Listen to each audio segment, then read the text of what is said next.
Assalamualaikum warahmatullahi wabarakatuh. Sahabatku para petani sawit, apa kabar? Semoga kalian selalu dalam keadaan sehat walafiat dan selalu dalam lindungan Tuhan yang Maha Kuasa tentunya, amin.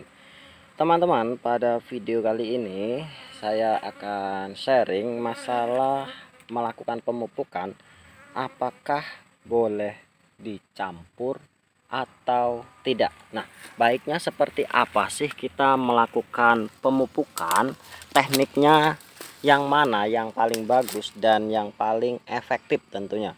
Paling efektif ketika kita sudah menebarkan pupuk secara efektif, maka hasilnya kita akan mendapatkan efisiensi biaya. Nah, itu yang harus kita hati-hati dalam melakukan penebaran pupuk.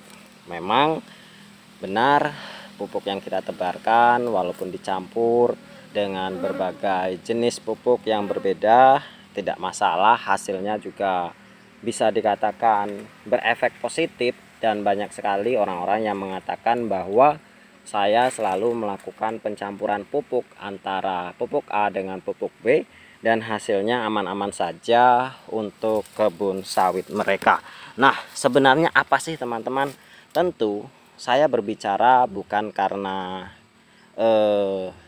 menurut pribadi saya bukan, tapi saya sudah membaca dari beberapa literasi yang memang dapat dipercaya, kemudian saya sharingkan kepada teman-teman supaya bisa menambah sedikit pengetahuan tentang pemupukan atau masalah perawatan kelapa sawit. Jadi kita sama-sama belajar teman-teman. Jadi memang pemupukan itu adalah salah satu kegiatan yang sangat penting dalam berkebun kelapa sawit, karena sawit tanpa dilakukan pemupukan maka hasilnya juga sawit kita akan bapuk teman-teman. Ya, buahnya tidak bisa mengembirakan. Tentu pertumbuhan apalagi di awal-awal penanaman atau di masa-masa TBM, makanya pemupukan itu memang sangat-sangat dibutuhkan supaya bisa menggenjot dari laju pertumbuhan batang kelapa sawit. Tentunya di masa tanaman TM seperti ini juga, yang tanaman yang sudah menghasilkan, pemupukan juga sangat penting untuk dilakukan supaya memang kita bisa mendapatkan sawit yang berproduksi secara baik, tentunya seperti itu teman-teman. Nah, dengan pondasi tadi, dasar-dasar tadi yang memang sudah kita ketahui bahwa pemupukan menimbulkan biaya yang cukup besar, maka kita harus melakukan secara efektif teman-teman. Jangan sampai pupuk yang kita tebarkan itu terbuang sia-sia. Nah, kita kembali lagi ke masalah pencampuran pupuk. Apakah boleh dilakukan? Kalau ditanya boleh dilakukan atau tidak, tentu jawabannya boleh-boleh saja teman-teman. Siapa yang melarang?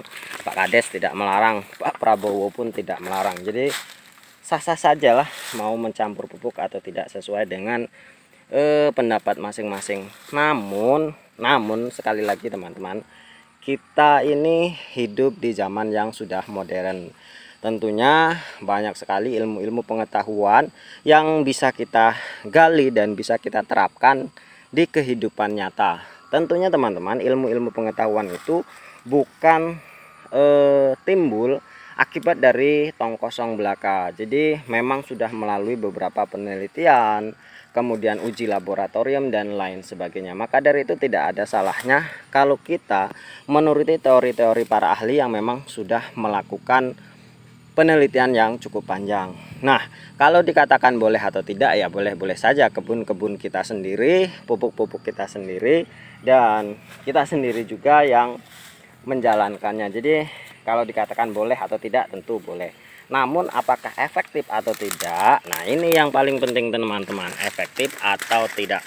Karena menurut ahli atau menurut ilmu pengetahuan bahwa kimia ketika dicampur dengan unsur kimia yang lain maka akan membentuk reaksi kimia baru teman-teman. Jadi pupuk itu adalah hasil dari ekstraksi kimia, itu yang paling penting yang harus kita ketahui. Karena memang pupuk-pupuk kimia ini bukan pupuk yang digali atau tambang dari alam kemudian langsung kita berikan ke tanaman kita, bukan. Jadi itu biasanya diekstrak dari beberapa bahan, seperti bahkan dari unsur kimia yang lain diekstrak kembali sehingga menimbulkan unsur kimia yang baru itu teman-teman. Jadi sesuai dengan teori dasar tadi bahwa unsur kimia digabungkan dengan kimia yang lain maka akan membentuk kimia yang baru. Begitupun dengan pupuk teman-teman. Ketika kita mencampurkan pupuk A dengan pupuk B, maka akan bereaksi unsur kimia yang baru. Nah, reaksi inilah yang kita tidak paham betul teman-teman. Apakah reaksinya bagus atau reaksinya buruk. Namun dari beberapa literasi yang saya ketahui bahwa ketika pupuk A, biasanya pupuk yang memang mengandung pH yang berbeda itu akan mengurangi atau bahkan menghilangkan dari fungsi pupuknya, baik itu salah satu fungsi pupuk satunya atau bahkan kedua-duanya bisa hilang manfaatnya.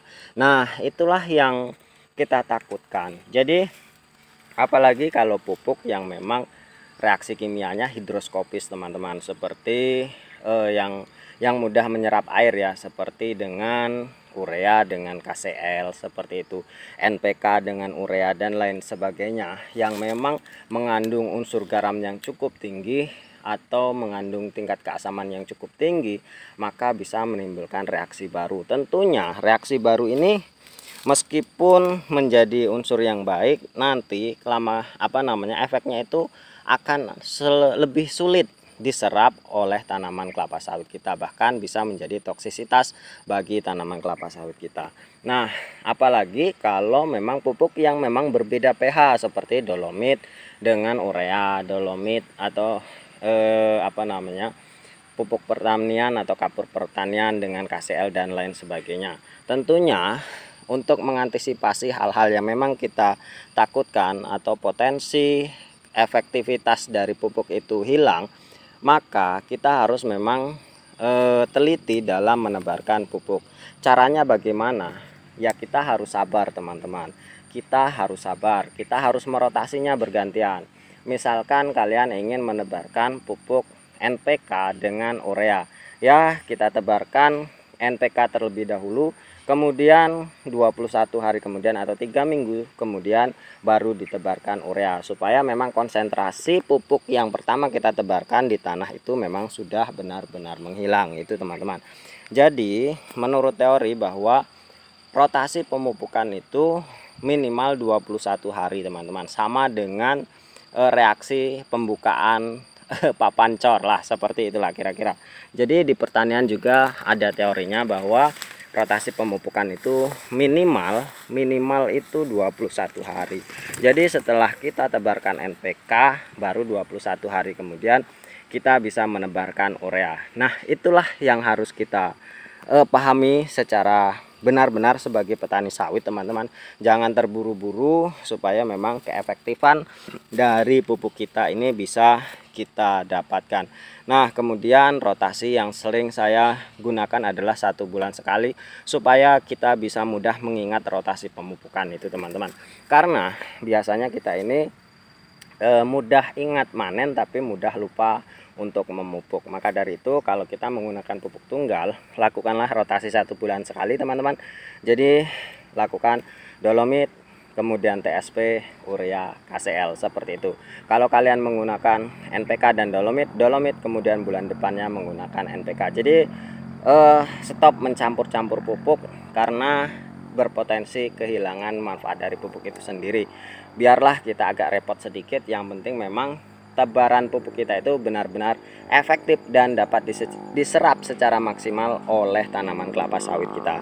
Mungkin hanya ini teman-teman, semoga membantu dan sedikit bermanfaat buat teman-teman semuanya. Terima kasih atas perhatiannya. Wassalamualaikum warahmatullahi wabarakatuh.